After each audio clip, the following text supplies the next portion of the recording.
Recording studio Ekangar सराय। आगे तोरे लागी रात दिन रोबहियौ छाउरी लोरबा गिरौ आँख से बूंद बूंद।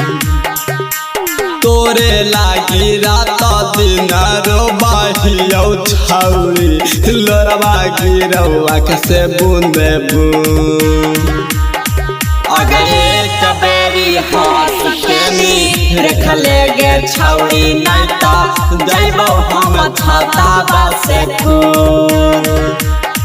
अगर एक बेरी हाथ के रख ले गे छौरी नहीं तो जैबो हम छाता से खून।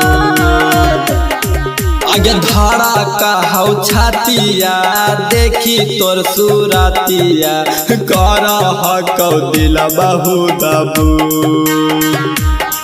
अगर एक बेरी हाथ के रख ले गे छौरी नहीं तो जैबो हम छाता से खून।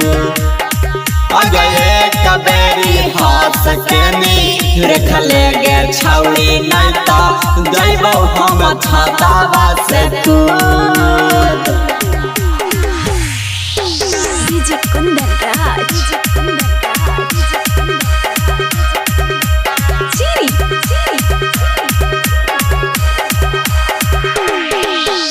क्रिस्का रिकॉर्डिंग स्टूडियो एकंगल सराय।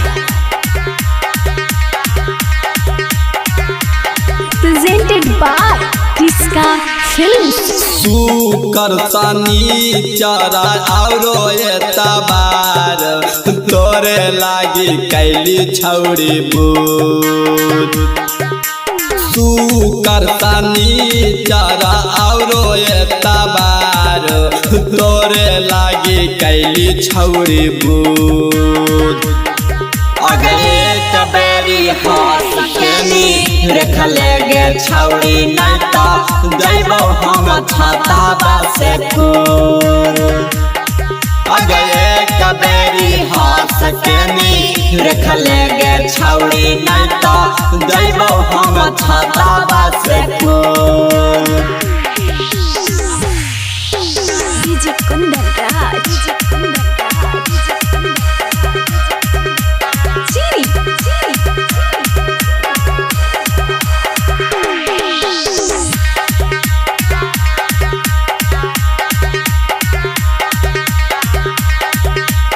क्रिस्का रिकॉर्डिंग स्टूडियो एकंगल सराय। आगे कूद जाइतौ कुंदाना माता आइतौ पुलिस थाना मा तब पूछतौ कैसे हुआ ऐसन दूध। आगे कूद जाइतौ कुंदाना माता आइतौ पुलिस थाना मा तब पूछतौ कैसे हुआ ऐसन दूध।